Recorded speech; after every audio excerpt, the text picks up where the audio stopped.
There we go. And we will make a start. So come on, if we get going. So what we'll cover today is I'll do a brief coach introduction. Actually, it's not that brief at all, because there's a lot to talk about with Bruce, because he's done quite a lot in his life. So we'll do a coach introduction, and then we'll talk about why we want to maybe go eventing with our ex-racehorse.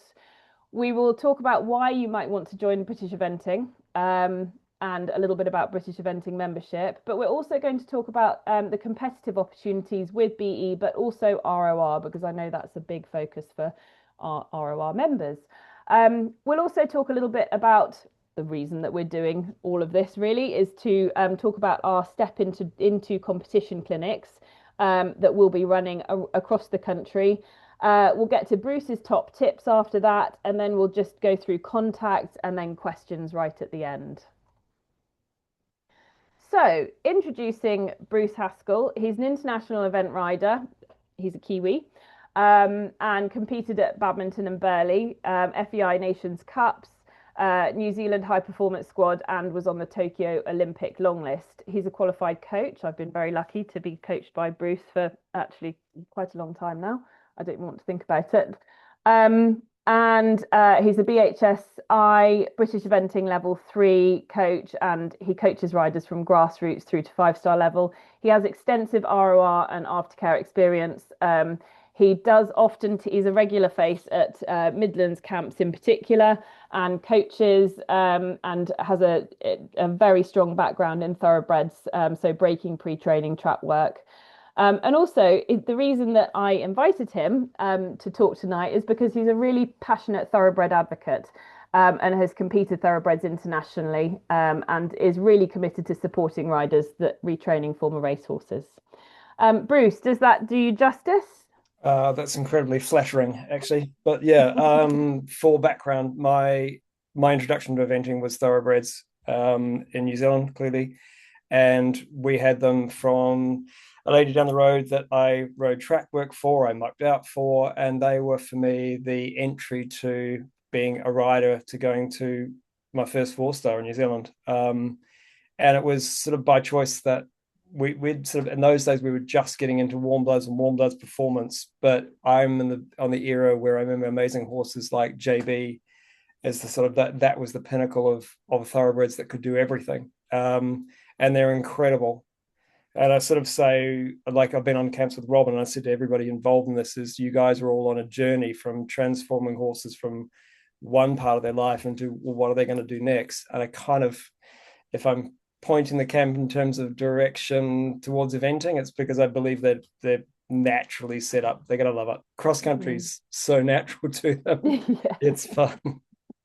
Well, I have some questions. Well, we'll have some questions later on about how to ask them to leave the start box when they're used Sure. to running in a herd. That's that's definitely a consideration, because that's something that I struggled with when I was retraining one for eventing. But we'll get to that later on.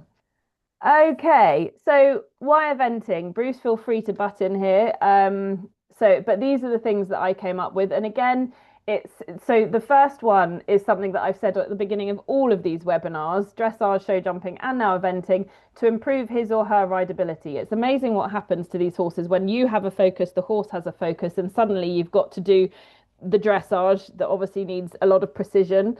You work on their balance, you work on their suppleness, you work on their engagement, and then you do the same thing over show jumps, and then you get to the cross country, and suddenly you've got to be precise but with speed, and that's where actually I found these horses really excel when they understand how to be adjustable when you're going cross country. To improve your knowledge, obviously, well, hopefully it's not obvious, but hopefully you're going to improve your knowledge when you're having coaching specifically to go eventing. To challenge yourself, it is always a challenge. Eventing is like the biggest challenge, just I feel like mentally as well as time wise, and fitting everything in and juggling everything. It's a really, really big challenge. And that's not something that I feel like I can do at the moment, which is why I'm not eventing. Um, and also to have fun and to meet and make new friends. obviously to be competitive and possibly to qualify for a championship and to progress up the levels of eventing competitively. Bruce, what do you want to add to that? You missed out a bit. The whole point of go eventing is to go cross country. Yeah, Sorry, sorry, yeah, yeah. okay. Yeah, again, probably showing my age and my enjoyment came to this. I fell into eventing because the other two were a pathway that I needed to do to get to go cross country. The reason you go cross eventing is to go cross country because that's the ultimate fun. Don't tell the dressage people, but it is more fun. Yeah, do you know what, Bruce? I completely agree. There's nothing like the buzz that you get having finished that cross country course, no matter how sick you felt going into that start box and how wobbly your arms are and your legs were and everything, the buzz that you get afterwards is just. I mean, there were times when I was competing that I was like, what the hell am I doing going into the start box? Why am I even trying to do this? And then afterwards I finished, I was like, I want to do it again. Yeah, there's a weird phrase that people say, "Oh, did you enjoy that?" And the answer is, I'm pretty sure in the entire number of cross country rounds I've ever done, if I was sitting there and went, "Oh, I'm enjoying this," things would go wrong. Yeah. Do I enjoy it? No, I enjoy going. I love the process. I love the adrenaline. I love the partnership. I love being out there. But there probably isn't a rider who's honestly at any level, if they're honest with themselves, they'd probably go, "Yeah, I enjoyed the finishing more than I did the Yeah, actual process." going over the finish line.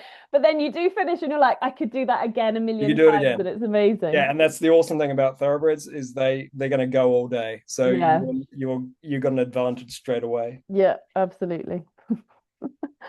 Right. I just wanted to cross touch on the levels, the different levels that we've got within British eventing. And um I mean it's fairly self-explanatory, but I just wanted to go over just to make sure that everyone was clear with the levels of show jumping, because obviously it says BE 80, but that relates to the cross country height, the maximum cross country height. You might see a few BE 80s out there that are a little bit bigger in the show jumping.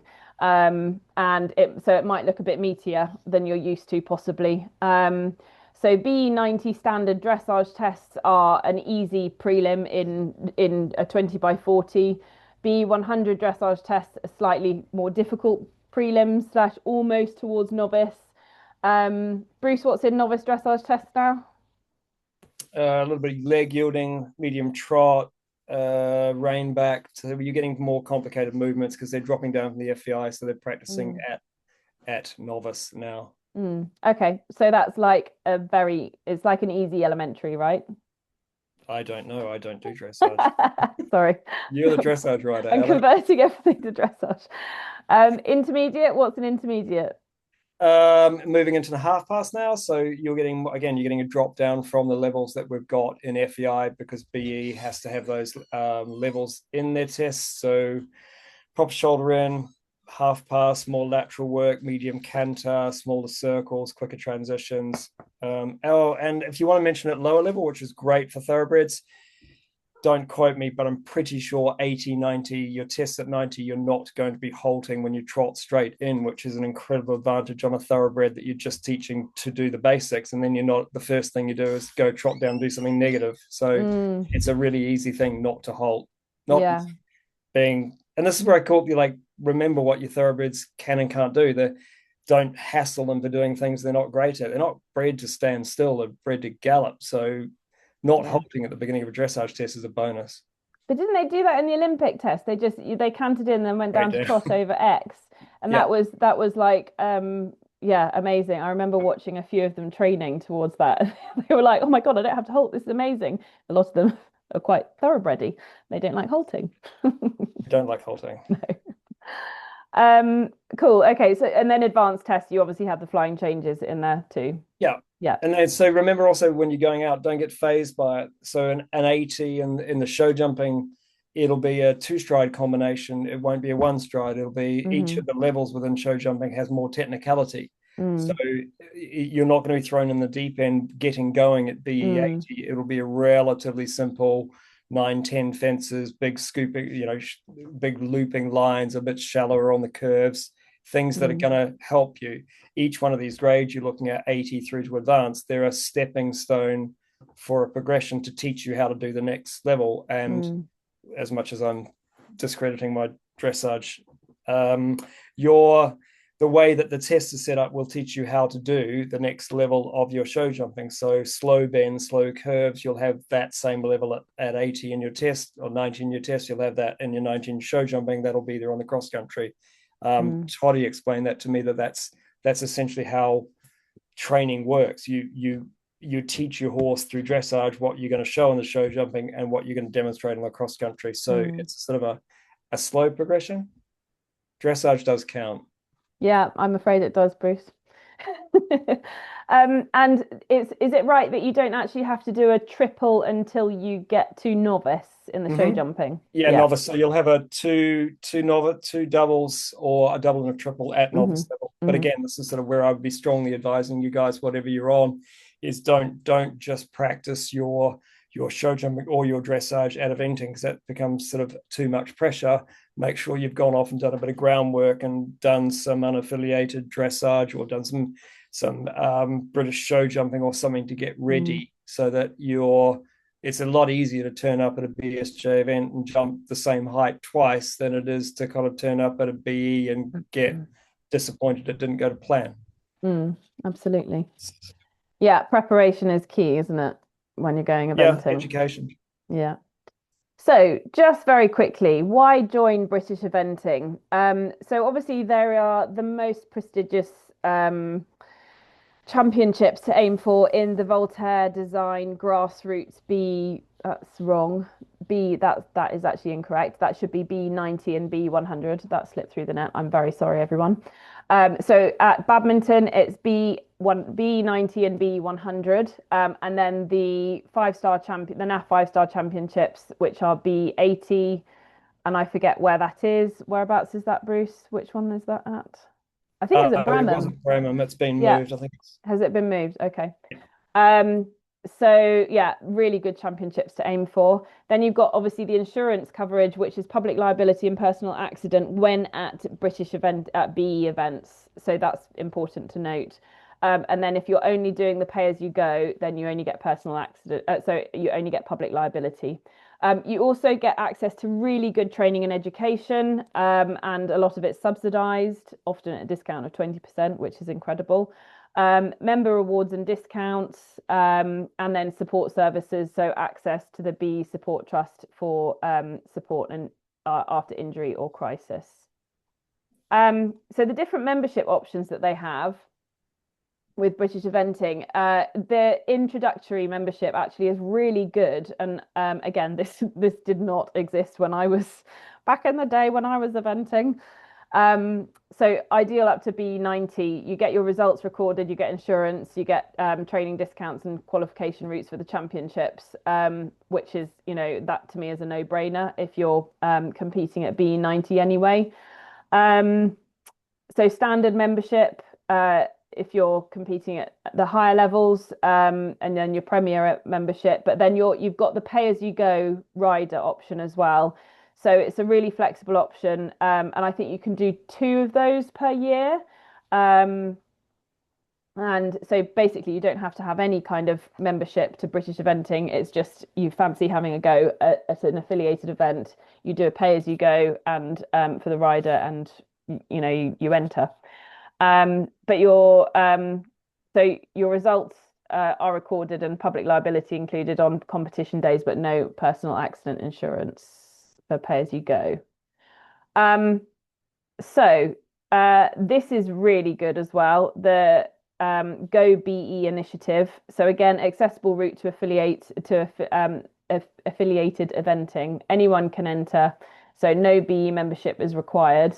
Non-members will need to complete a free associate registration and horse registration via the website.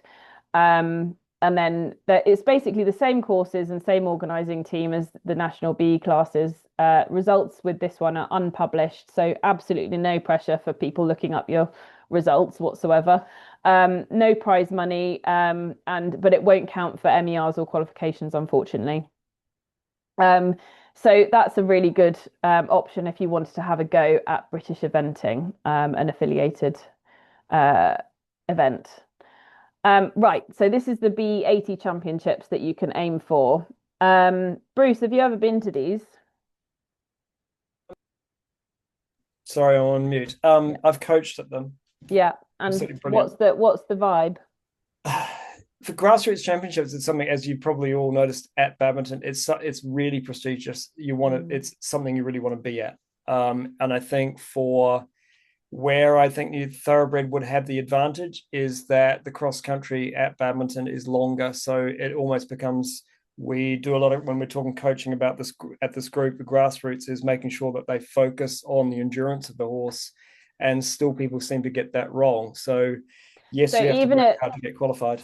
even at BE80, because this is the BE80 at Bramham that we're talking Mhm. about now, even at BE80 with a thoroughbred, would you still do the conditioning work for the cross country? Absolutely, because you've got what you've got is atmosphere, and the idea that what people don't get is that when you're in a pressure situation, the nerves of the horse will take over. So you do want to make sure your horse is absolutely fit enough to do it. Just Cool. a Okay. factor people don't consider.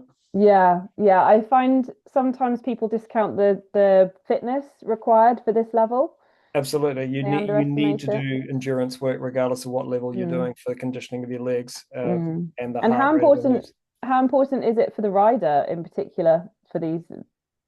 We've got a probably bad attitude to it as riders. We are athletes. We don't get Mm, told we're athletes, but we are. We have to consider our diet, our sleep, our water intake, especially at championships, especially at places that our pressure event is. You need to condition your body as well. So it's not just the mucking out or popping out and doing the stable. And any extra cardiovascular exercise you can do really helps. mm. Okay. Sorry, that was digressing a little bit there, but No, I think it is relevant when people qualify for a big championship. It's just to try and make sure that you're as prepared as possible, I suppose. So in order to get to Bramham Horse Trials, to the BE80 Championships, you need to go to the regional championships. So to either achieve either two double clears at B80, or you need to finish in the top 30% of starters in any B80 qualifying class during the qualifying period. The top 10% of finishes at a regional championship receive a direct qualification. So then if you achieve three minimum eligibility requirements, MERs, we'll talk about MERs quite a lot tonight. In any eligible BE80 or higher class, and one MER must be gained at a specific regional championship national qualifier class. And then also you can get a direct qualification through for high placing combinations in the relevant grassroots leagues, which again we'll come on to in a minute. This is the badminton horse trials one in May, the grassroots championships that everybody, I mean, it's the place to be if you're a grassroots competitor, isn't it? Really. How many years have they been doing it for now? Must be. I can tell you that it was 2010 they first started that. Was it? Yeah. Oh my Mhm. goodness, a long time ago. So I'm also just looking at the BE website. The BE80 Championships is now at Chillington Hall in It's going to Staffordshire. Chillington, is it? Yep. Oh, okay. Cool. Um, yeah, it was at Bramham last year, wasn't it? Was it Bramham? Yeah, 2 years ago I think they Yeah, moved it. okay. Just they've Okay. Okay. So the grassroots championships at badminton, B90 and B100, the qualification process is obviously through regional championships, as it says there.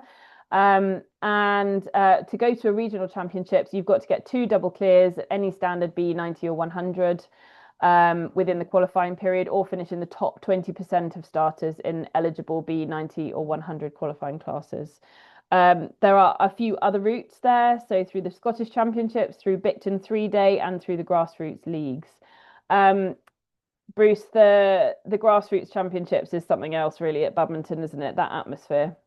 Yeah, absolutely. And again, that's sort of where I think a thoroughbred would have an advantage because it's longer.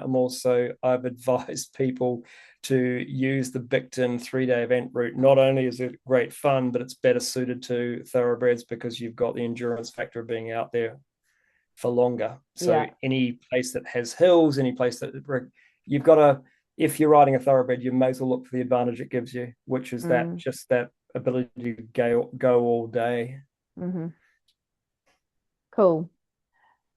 Uh, So the leagues, there are leagues that British Eventing does. So the OBP is opposition beaten percentage. So it's how many people you beat each time you go to a British Eventing event, which I think is pretty cool.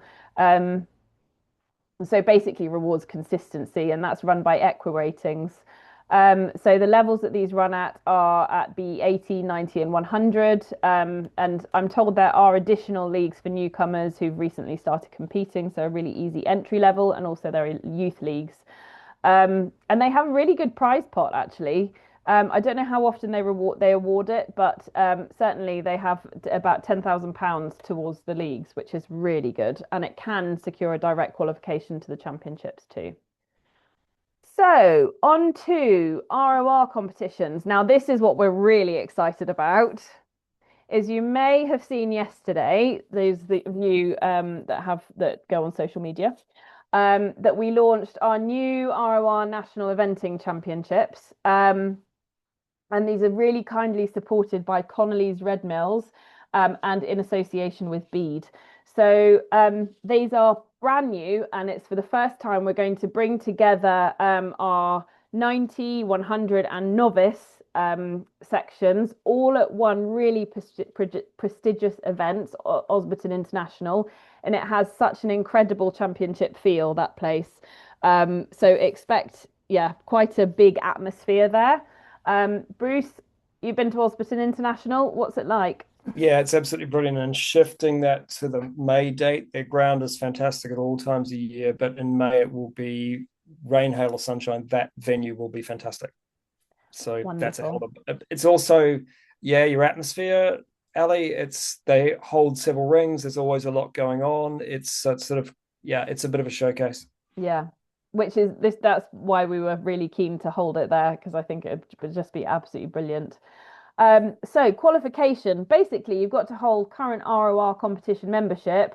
Riders have got to be 15 years or over on the 1st of January, but you only need 2 MERs at the relevant level. So say you want to compete in the BE90 championships, championship class, you only need two MERs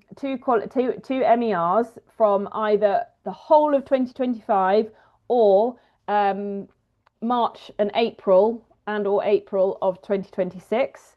So that's dressage of 45 penalties or lower, show jumping no more than 16 jumping penalties, so that's no more than 4 fences down, and cross country 0 jumping penalties with no more than 30 time penalties. I mean, I feel like that's completely geared towards thoroughbreds right there, those MERs, because I think it's understanding that maybe show jumping is slightly harder, more challenging. So you can still have a couple of fences down and come to our championships. And you'll be really pleased to know, for those of you that are motivated by prize money. I can't tell you how much, but we have some really, really good prize money on offer for these, which I hope will attract an awful lot of people to come. And you get a rug and everything and a sash, and it's, yeah, some really nice rosettes. But yeah, there'll be good prize money down to third for those. So I hope to see loads and loads of people entering those when the entries open later this year. We also have the Bede League. So all registered ROR horses competing at Bede events in 2026 are eligible to receive the highest placed ROR in each section. And this is inclusive of B80 all the way up to 3-star. Basically, it's all on the Bede website. We're working really closely with Bede to try and promote thoroughbreds within eventing. Because we know that there's an awful lot of them out there, but we just need to try and find them and recognise them and promote what they're doing. So you need to enter via the Bede registration form, which is on their website. You do need to have current ROR competition membership for that, but again, some really nice prizes on offer with those. And then we do actually also do the B Points League. So running from the 1st of February to the 15th of October at 80, 90, 100 and novice. So this is all in conjunction with British Eventing again. So basically it's rewarding combinations who accumulate points in affiliated events throughout the whole season. Horse and rider combinations are eligible to take parts at all three levels. So if you progress from B80, at three different levels. So if you progress from 80 all the way through to 100 within a season, you can still use those. You can still submit your scores from each level into the relevant league. And you've basically just got to you've got to register your interest by emailing Laura, whose contact details will be at the end, for a registration form, and then the final results will be published in October. And then, of course, we've got the unaffiliated eventing as well. So this is another initiative that we use to recognise those horses that are competing in unaffiliated events. So again, it's really accessible, levels from 70 through to 100. You don't have to be obviously registered with British Eventing because it's unaffiliated, but horses do have to hold current RoR competition membership, and riders need to be 15 years or over on the 1st of January. And you just earn points from competing at any BE accredited venues during the qualifying period, and the winner will be the combination with the most points at the end of the season, at each level. So this leads me, we are rattling through this, Bruce, so it leaves you a lot of time to talk about retraining in a minute. So this leads me into talking about the Step Into competition clinics. And in a moment, I'm going to hand over to each of the RDOs that have joined us tonight, just to talk about what they've got planned in their region. So if you're thinking about having a go at eventing, but you maybe not be ready, you're not quite ready to have a go at competing just yet, or maybe you just want to brush up your I don't know, your show jumping and then have a go at cross country, or you just want to have access to some of the brilliant coaches that we've got, look out for there should be some Step Into eventing clinics in your region. Well, there are. I know that there are. They're all on Horse Monkey at the moment. So you need to have you might want to have a go at all three phases. You can choose just two if you want, but you will always have guidance from a British Eventing qualified coach.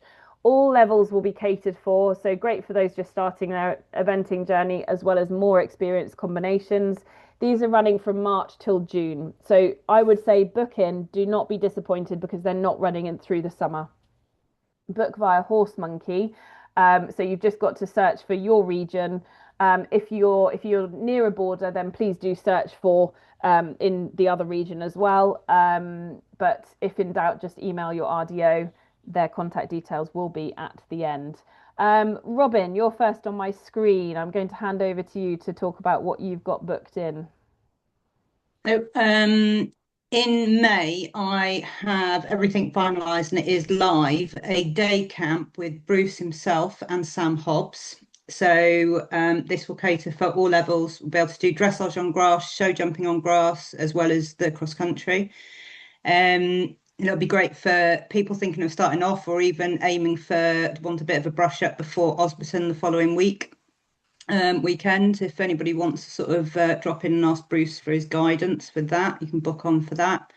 I'm also just finalising details for one in Gloucestershire and hopefully one in Cheshire.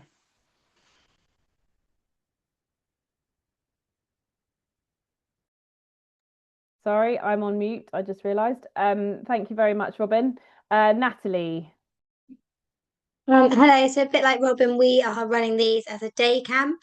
We've got, sorry, one booked with Bruce himself on the 18th of April at Attington Stud.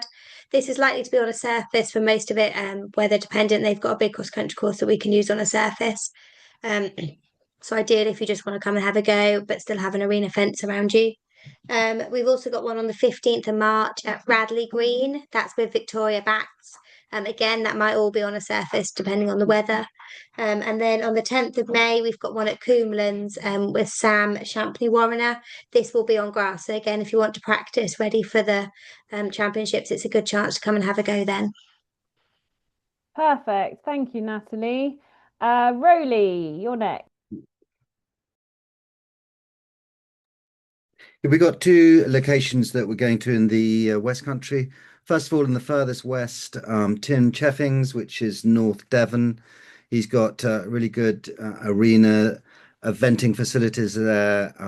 If the weather turns against us, as it is now, really wet, or we can go on the grass there. That is for him on the 29th of March. It's basically an all-day session, 10 till at least 3, subject to entries. We're going to go from 80, 90 to 100.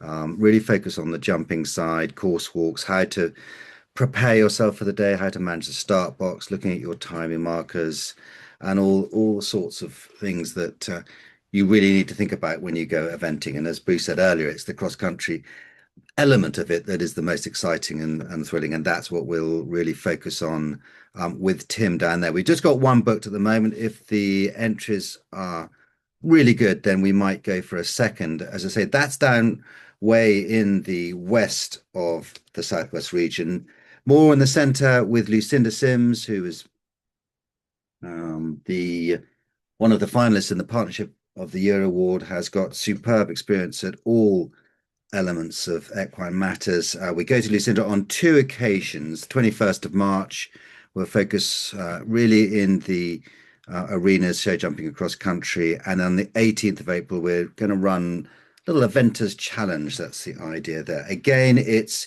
all very slow time. Everything will be discussed, dismounted. First of all, we walk the courses with everybody, and then we'll mount you up and get you going at all the various different levels subject to the entries, 80, 90, focusing on 80, 90 and 100. So those are the 3 events we got going at the moment. One in the very west of the Southwest and one in the east of the Southwest.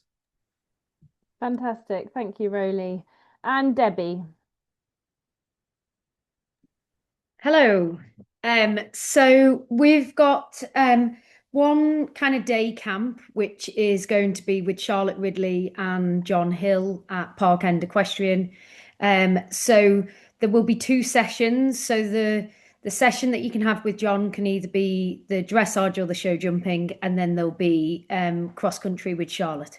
And so that's going to run as a day camp. You know, you'll have access to a stable and what have you there. They'll do an unmounted session to discuss, you know, all things eventing. It might be that you have a particular concern with warming up or start box or whatever that might be. So they're prepared to kind of, you know, be guided by the people that attend. So just booking early and just making a note on booking if there's anything in particular that you'd like to go through, and then I can, you know, inform the coaches beforehand. And then we've got 3 sessions that are going to be just focused on the cross country. So there's 2 at Breckenbrough, which one is coached by Helen Bell, who it's obviously her centre, for those that know that centre. So that's going to be on the 1st of March, and her ground is amazing there. So you'll be on grass, basically. So it'll be a really good opportunity to you know be on grass. And again, she's going to manage the sessions depending on the level of people that are there. That's going to have an unmounted session initially. And also on that day, we're going to run an Agria social event, which is going to be a mindset and goals setting event. So we're going to run that alongside. So non-members and members that aren't riding and being involved in the step into eventing can also attend that. And then another session at Breckenbrough with Sue Chadwick, which I know is a really popular ROR coach. So she's going to do again, just focusing on the cross country. So it's going to be an unmounted session to begin with. And so she can talk to you know, to everyone about what they want to achieve and before they even get on the horses. That's going to be in April. And then another session with Sue Chadwick at North Allerton. And again, that'll run similar to the one in April with her. And then in March, we've got in Lancaster at Fleets Farm, we've got Ros Blackmore, who is going to do an arena cross-country session. So it'll be a little bit like an Eventers Challenge with her. So there'll be a warm-up and then you'll have a go around the course with feedback and then potentially have a go at any areas that you struggled with or that you'd like to improve on. So yeah, there are 5 sessions that we've got organised in the north. Fantastic. Thank you so much. We do have 2 RDOs that are not with us tonight. So Scotland and Wales. I know that each of them have got step into eventing clinics booked in. So please do go and have a look at Horse Monkey if you are in either of those regions. If you can't find something, please do contact your RDO because we're always open to contact from our members anyway. But also, if you might know of a venue and a coach that would be really good and have lots of people, lots of friends in your network that really want to get involved. So please do drop us an email. Right, we're going to move on to Bruce's top tips for retraining your racehorse for eventing. Bruce, over to you. Yeah, Ali asked me what my top tips were, and I was like, hang on, they need to be specific. So I'm going to just start on these points and expand out. My main one, eventing is a community. There's a whole bunch of people going through exact same process you're going through, same amount of nerves. So when you turn up in whatever trailer, 3.5 ton hunt box, there's going to be people around you going through exact same process. So talk to them. It could be that you need studs, you need to borrow their whip, they'll be as nervous as you are. And I think the biggest thing we learn in the community is we're all doing the same process together. So don't be afraid to ask for help. And I'm almost going to say that if you think there's a named rider that you'd be afraid to approach and you've got a genuine question about how to come through a combination, they're there to help. They've got experience. There isn't a single rider that wouldn't offer you genuine help and genuine knowledge if you don't know. So you're not doing this on your own. There's a whole bunch of people around you. Would they say that to be true, Ali? Absolutely. God, the amount of times that I've been exactly as you say. So I've realised that look, the packing list for eventing is ridiculous. So that you get there and you go, oh my God, I haven't packed my studs, or I've forgotten my number bib or something. And there will be a professional rider around you that might, you'll go, oh my God, that's so and so over there. That's like a famous rider. They'll have a spare whatever it is in their lorry. I can pretty much guarantee you. And they'll be, unless they need it, they will be very happy to lend it to you. I've done it so many times, but also with course walking in particular, I've sat and puzzled over like how to jump a cross country fence before. And a very well-known rider has gone past me, and a couple of times they've gone, are you all right? You look a bit sick. You don't look all right. And then they've offered me their advice. But and one actually was, I remember it was at Blair International in the old 2-star. And it was the last water just before it's as you come back down the hill. It's that last water before you can smell home, and I didn't know whether to do it on a certain number of strides, whether to add or to add one, or to just go for it, go hell for leather through the water and hope that my horse jumped out. And I won't say who the rider was, but they were very, very, very well known.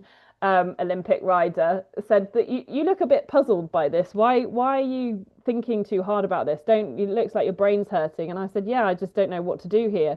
And he said, you just ride forwards. Have you got a forward-thinking horse? And I said, yes. And he said, just for God's sake, ride forwards and enjoy it. You're nearly home by the time you get here. Stop thinking so hard about it. And I listened to him and I was fine. You're fine. Yeah. So you're going to I really say that you're going to get decent advice off decent people. Yeah. And weirdly, for the pros, no matter what they're sitting on, they're probably going to be the coolest, calmest people around you because they have the experience. And it's all going to come down to 2 things: line and speed. Speed meaning pace, collection, whatever. So don't be afraid to ask questions. Yeah, absolutely. And I do think that there's this certain thing that with eventing, it adds to the fact that everybody's in it together. Like you've all got to go and jump around the same course, and it's a dangerous thing to do, Absolutely. whether you like it or not. And it just levels everybody, I think. Like I just don't know what it is about it, but everybody, I've made such good friends in the collecting ring before going cross country that I don't event anymore, but I still speak to a lot of them now. I'm friends with them on Facebook and on Instagram. But that also includes your start crew, the fence judge. If you recognize what you're sitting on, if you're sitting on a hot thoroughbred, you're trying to get to the start box. Yours is the one that's going up and down because it's an ex-racehorse, and you're being as cool and calm. If you say to people, look, can you give me a hand? Would you mind leading the horse into the box? I've had situations on horses that have been neurotic at the start, and I've gone, please do not count me down. I will die. And they've gone, well, no problem. Just use your fingers or count like that, but just don't say 5, 4. I'm out of here. I'm blind. So people, they're all, like you said, it's a community, and we all respect each other. And everybody's there to make sure you have a great day. Even the officials, and the way that they have to deal with things is they're there to help you with the process. So I can't recommend that tip enough. Just don't be afraid to ask for help. Absolutely. Number 2, identify your strengths. You're on a forward-thinking animal. Guess what your strength's going to be? It's going to be cross country. That's not ignoring that dressage gets you the ability, the flex, the bend, the collection, that teaches your horse to go show jumping and teaches you how to get round across country. But I say, what is your horse good at? If your horse is genuinely good on the flat, brilliant, then focus on the other 2. If your horse is genuinely good at cross country and you need to build that strength from, that's where you're going to get the praise, and that's when you're going to get the trust in, is teaching them. If they're going to go cross country and they're amazing at it, brilliant. Tell them they're amazing at it. Lots of pats, lots of encouragement. Then use that body language back into the show jumping where you could be struggling, or back into the dressage where you're worried about the outcome. It doesn't matter. No one's there to judge you. I love eventing because the only person that judges you is yourself. It's an individual sport with a bunch of people around you as your team. If you end up with a 49 on the dressage and you're smiling, who cares? You're there to have fun. Absolutely. Good. Okay. So what do you mean by Lego blocks, Bruce? So building on strengths. I'm a big believer, as you've worked with me, and training. It's an idea that I use it. Make sure you develop something before you put another layer on top of it, before you build your blocks too high. Have I established what I'm doing? Is my horse really, really good at jumping oxes cross country before I introduce it to a corner, before I introduce to a skinny fence? So if you want to progress towards a skinny, if you want to progress towards the technical lines, make sure your building blocks or your foundations are very, very good, and then put another block, another strength on top of a strength. So it's just a personal philosophy, and I work with a lot of people on how to develop that mindset, that it literally is build a strength, use that strength to create another one. I never look with horses in terms of strengths and weaknesses. I just go, if they're really good at this, use that strength to create another Lego block. Okay. That's a me thing. Sorry. Should I pattern? I should pattern that.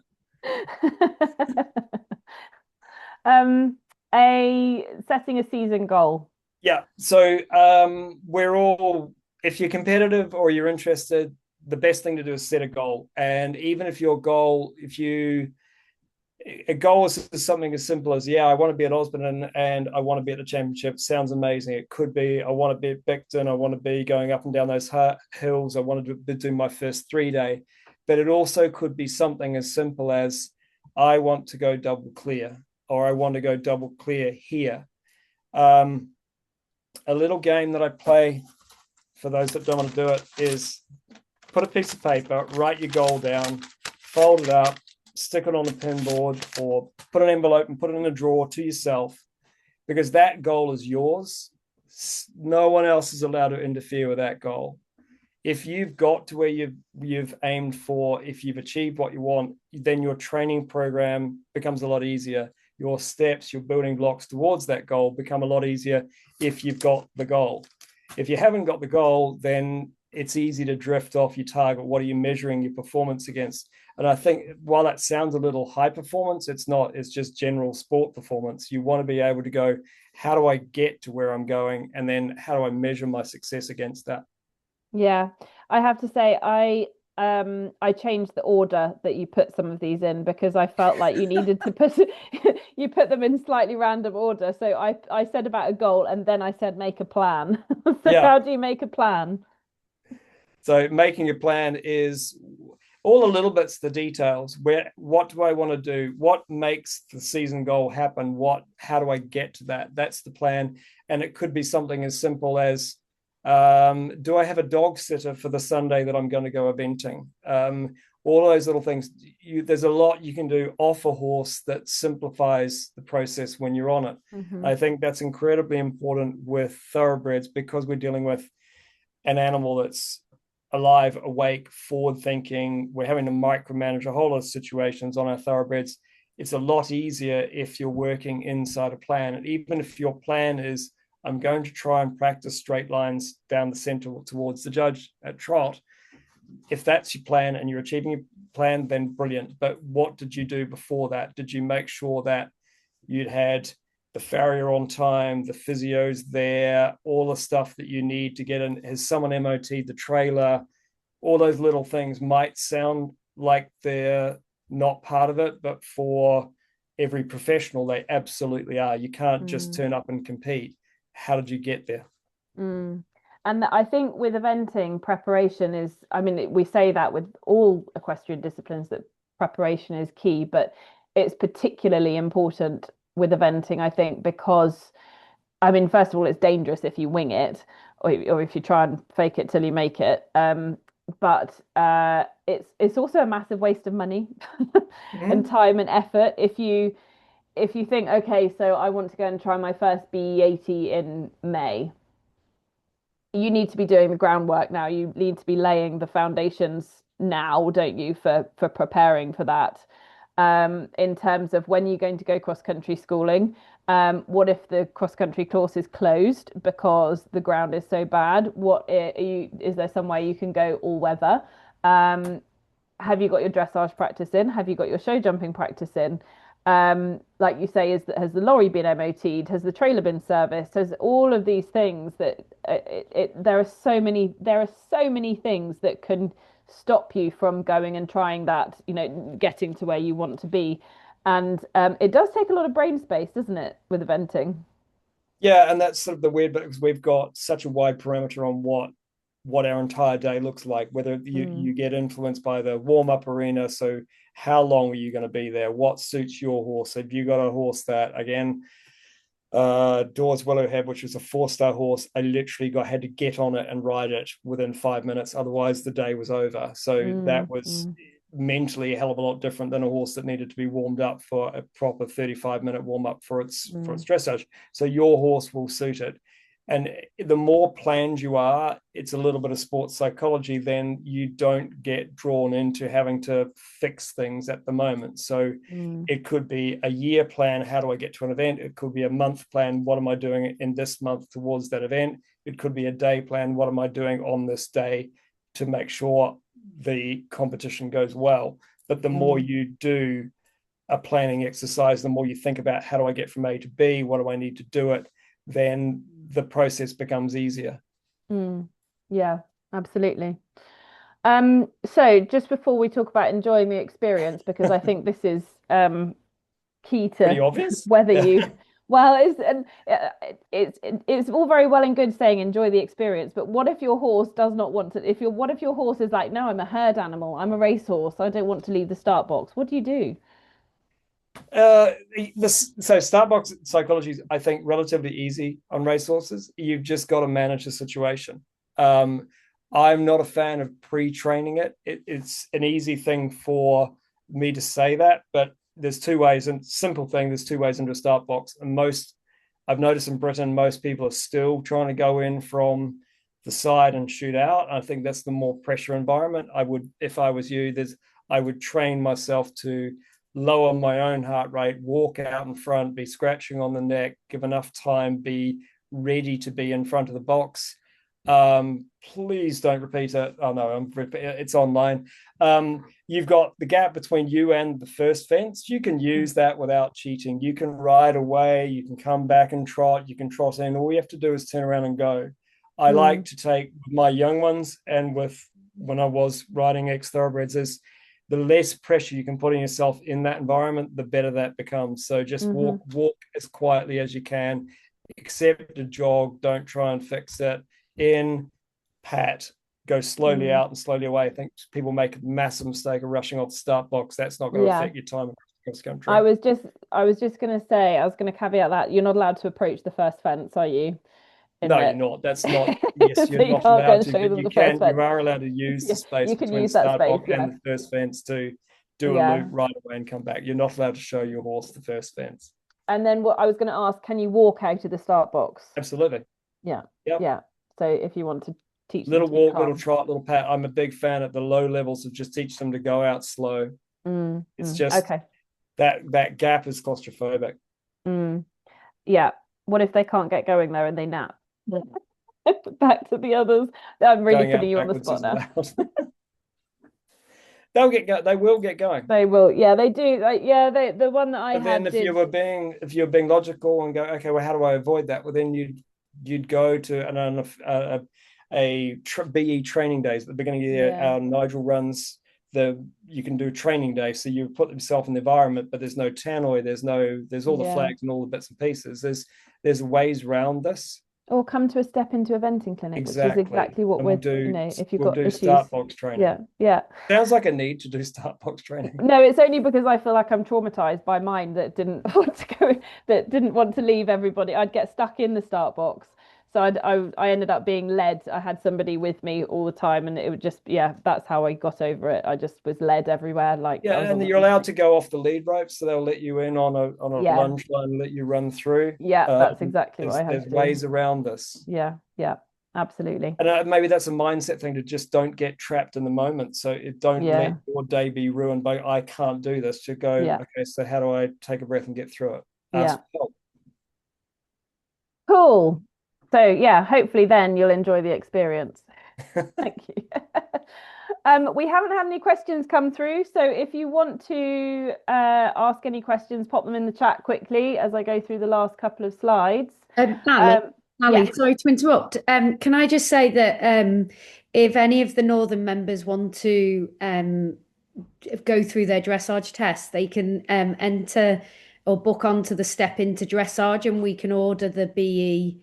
We can do BE tests on those. Obviously, absolutely. Let me know. That's a very good point. I was meant to say that before. That's a very good point.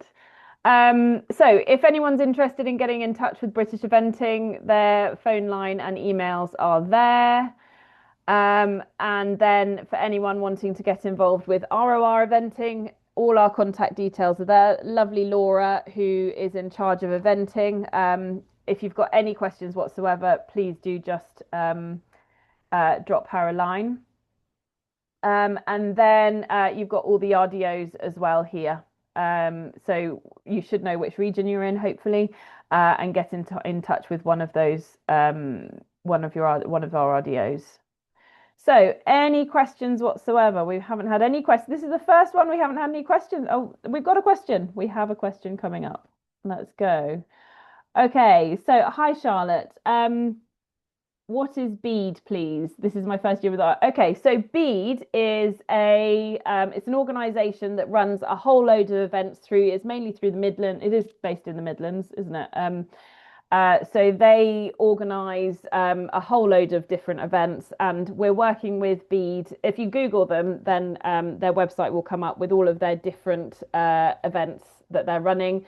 So if you go to any of their events at all, then you are RoR competition registered, then you are eligible for a highest placed award if you're the highest placed in your section.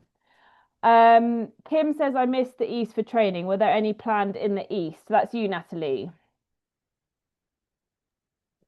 Yes, we have got some. We've got one at Radley Green, which is sort of Chelmsford direction. It's over that side of the southeast region.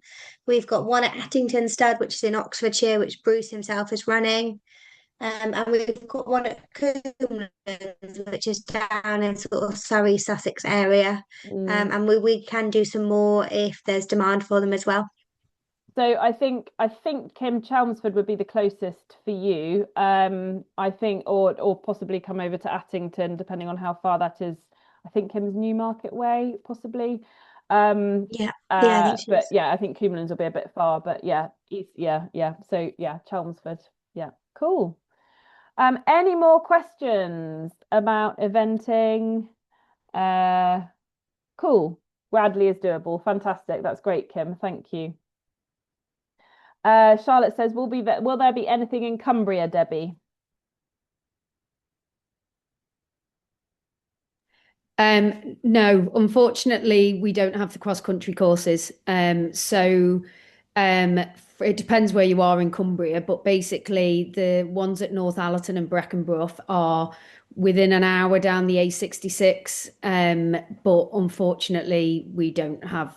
It's the facility. There's one, but it wouldn't be suitable, and there's an arena one, but again, it just isn't as suitable. So, and then Charlotte Ridley's in Northumberland, again, depending on where you are, that's within an hour, tops 2 hours. So I get that, a couple of hours journey is a lot, but yeah, they're our best venues. They're all the ones all at Breckenbrough and Northallerton are BE courses. Fantastic. Okay. And also we do have we got anything Cumbria way for show jumping or dressage? Yes. We're just waiting on the show jumping because there's a new arena that's opening. So I'm just waiting for dates for those. Yeah. So they'll be hopefully online soon. Fantastic. Thanks, Debbie. Any more questions from anyone? Anything for Bruce? Anything for RoR? Please shout now, type now. But if there's no more questions, then we will sign off now. And look at that, almost exactly an hour. That's the only one that's run within an hour. Thank you so much, Bruce, for taking part in our Step Into Eventing webinar. Oh, my pleasure. I can't wait to see you guys at some of the camps. Yeah, it'll be great to have you teaching for us, and again at camp, and also for the clinics too. Thank you to all the RDOs for joining us yet again. We've got another one on Monday. We've got Step Into Endurance on Monday, and then the following week we've got Step Into Showing. Thank you to everybody who signed up and registered for this. We've got one more. Is there one more question coming through? Can Bruce come north? Meg says. Well, Bruce, I'll just get you an ROR helicopter and I'll fly you wherever you need to go. Yeah. Would you go north? Oh, absolutely. Fantastic. You know my non-polite answer to that one. Very good. Right. So maybe, Debbie, if you need another coach, then here's one for you. The other coaches are very good as well, but we just have an exceptional one here this evening. There's Meg's done some celebration faces at that. So yeah, thank you very, very much, everybody, for registering for yet another one. We hope to see you at a Step Into competition clinic at some point, whether it's dressage, show jumping, eventing, endurance, or showing. If you join us at the others, then I'll hopefully see you then.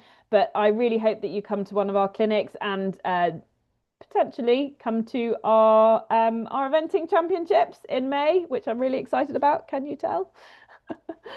So thanks very much, everybody, and we'll see you soon, I hope.